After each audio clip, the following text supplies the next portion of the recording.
2050 కల్లా మార్స్‌పై ఒక నగరం ఏర్పడుతుంది. భూమి తర్వాత మనుషులు నివసిస్తున్న మరొక గ్రహంగా మార్స్ మారుతుంది. అలాగే మనుషులు మార్స్ మీద కూడా నివసించగలిగేందుకు వీలుగా మార్స్‌పై భారీ కన్‌స్ట్రక్షన్ ప్రాజెక్ట్స్ కూడా కడుతూ ఉంటారు. ఇదంతా ఏదో సైన్స్ ఫిక్షన్ సినిమా స్క్రిప్ట్ లాగా ఉంది కదా! బట్ దీన్ని నిజం చేయాలనుకుంటుంది ఎలాన్ మస్క్ యొక్క స్పేస్ ఎక్స్ కంపెనీ. బట్ ఇది అనుకున్నంత ఈజీ కాదు.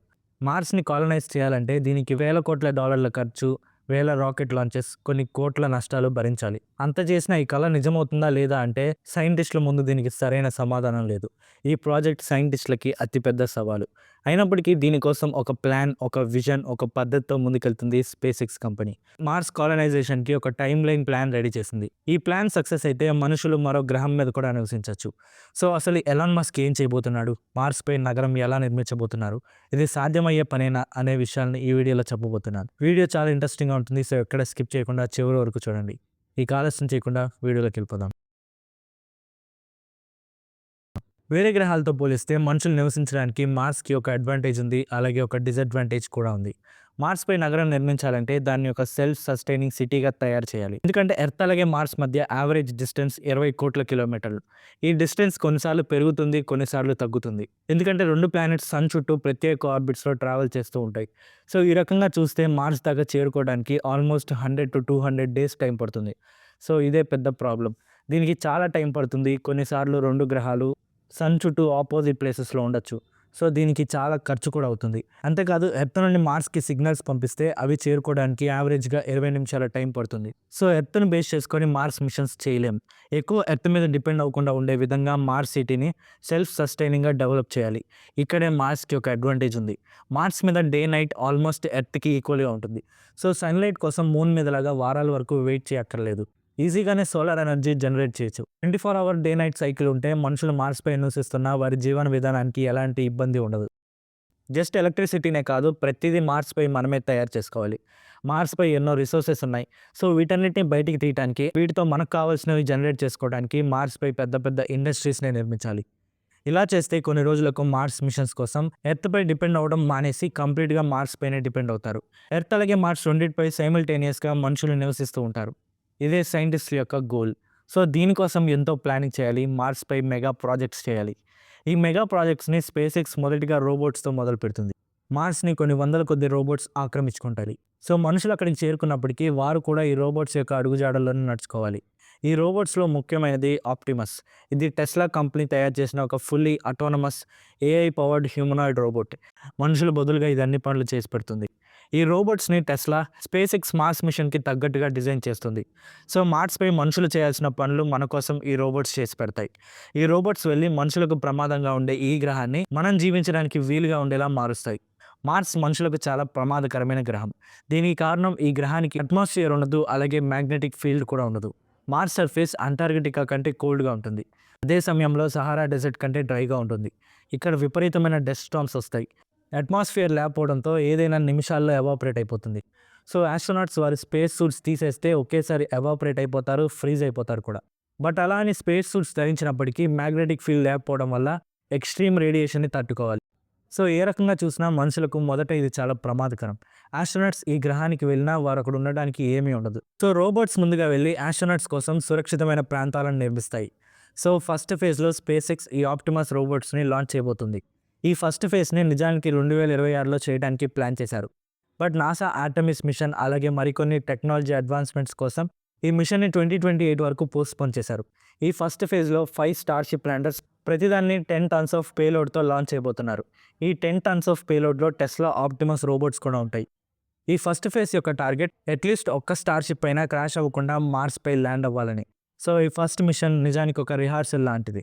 సో ఒక్క రాకెట్ మార్స్‌పై ల్యాండ్ అయ్యి రోబోట్స్ మార్స్‌పై అడుగుపెట్టినప్పటికీ ఇవి చేసేది పెద్దగా ఏమీ ఉండదు. జస్ట్ మార్స్ సర్ఫేస్‌ని స్టడీ చేస్తాయి అంతే. నెక్స్ట్ వేవ్ వరకు వాటికి పెద్దగా పనుండదు. ఫస్ట్ వేవ్ జరిగిన 2 ఏళ్ల తర్వాత సెకండ్ వేవ్ మొదలవుతుంది. ఈ సెకండ్ వేవ్‌లో 20 స్టార్‌షిప్ ల్యాండర్స్ మార్స్‌పై ల్యాండ్ అవుతాయి. ఈ ల్యాండర్స్ ఒక్కొక్కటి 75 టన్స్ కార్గో లోడ్‌తో మార్స్ చేరుకుంటాయి.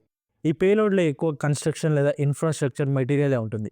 ఈ ఇన్‌ఫ్రాస్ట్రక్చర్ మార్స్‌కి తర్వాత వెళ్ళబోయే ఆస్ట్రోనాట్స్‌కి షెల్టర్స్ నిర్మించడం కోసం, అలాగే మార్స్‌పై ఇండస్ట్రీస్ నిర్మించడం కోసం.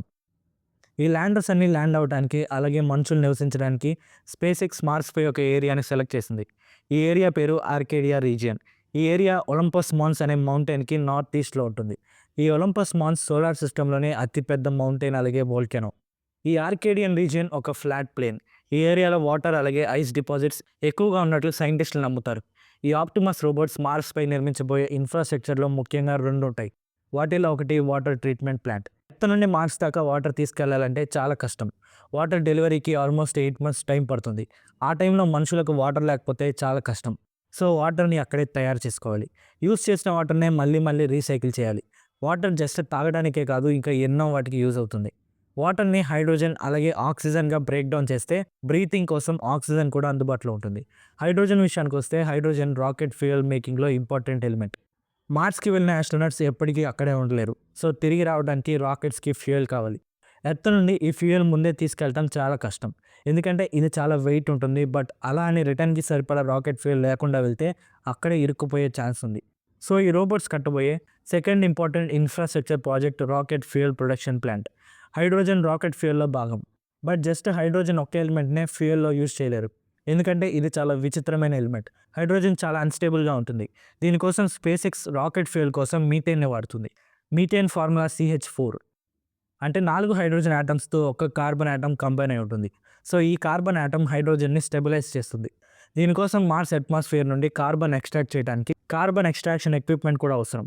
మార్స్ అట్మాస్ఫియర్లో కార్బన్ డైఆక్సైడ్ చాలా ఎక్కువగా ఉంటుంది. సో జస్ట్ ఎక్స్ట్రాక్షన్ ఎక్విప్మెంట్ ఉంటే సరిపోతుంది. దీన్ని కూడా ఈ రోబోట్సే తయారు చేయాలి. ఈ కన్స్ట్రక్షన్స్ అన్నీ చేయాలంటే మార్స్ అండర్ గ్రౌండ్ నుండి మరిన్ని మెటీరియల్స్ మైనింగ్ చేయాలి. ఈ పనిని ఎలాన్ మస్క్ యొక్క బోరింగ్ కంపెనీ చేస్తుంది.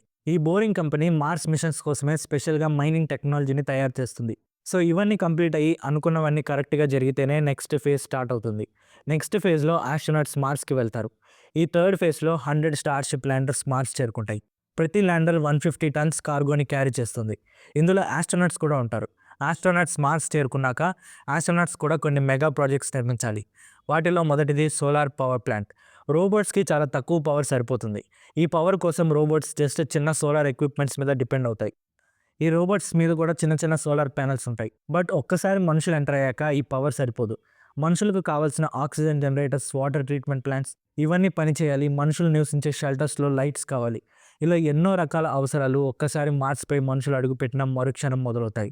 సో దీనికోసం సోలార్ పవర్ ప్లాంట్ ఒకటి నిర్మించాలి. మార్స్పై ఒక్కరోజు ఆల్మోస్ట్ ఎర్త్తో equal. So day time generate చేసిన పవర్ అంతటిని నైట్ అంతా బ్యాటరీస్లోకి స్టోర్ చేయాలి. దీనికోసమే టెస్లా మెగా ప్యాక్ అనే ఒక బ్యాటరీ సిస్టమ్ని తయారు చేస్తుంది. ఇవి కాంపాక్ట్గా ఉంటాయి కాబట్టి ఒక స్టార్ షిప్లో 2 బ్యాటరీస్ పట్టేస్తాయి. ఒక మెగా ప్యాక్ కొన్ని గంటల వరకు ఒక పెద్ద నగరానికి ఎలక్ట్రిసిటీ సప్లై చేయగలదు. సో పవర్ ప్లాంట్స్ తర్వాత ఫ్యూచర్లో మార్స్కి రాబోయే మనుషులకు లేదా ఆస్ట్రోనట్స్కి హౌసెస్ నిర్మించాలి. ఈ షెల్టర్స్ అంటే చాలామంది గ్లాస్ డోమ్స్ అనుకుంటారు. బట్ ఈ గ్లాస్ డోమ్స్ కన్స్ట్రక్ట్ చేయడం చాలా కష్టం. అక్కడికి మనం క్రెయిన్స్, ఎక్స్కావేటర్స్ లాంటివి తీసుకెళ్ళలేం. సో షెల్టర్స్ కోసం సైంటిస్టులు ఐస్ డోమ్ అనే ఐడియాపై వర్క్ చేస్తున్నారు. ఈ ఐస్ డోమ్ ఇగ్లూ లాంటి మోడల్. ఐస్ హీట్ నుండి కాపాడుతుంది, అలాగే రేడియేషన్ నుండి కూడా కాపాడుతుంది. ఒక డోనట్ షేప్ మౌల్డ్లో వాటర్ని ఐస్గా మారుస్తారు. ఈ ఐస్ నుండి సన్లైట్ కూడా మనకు వస్తుంది.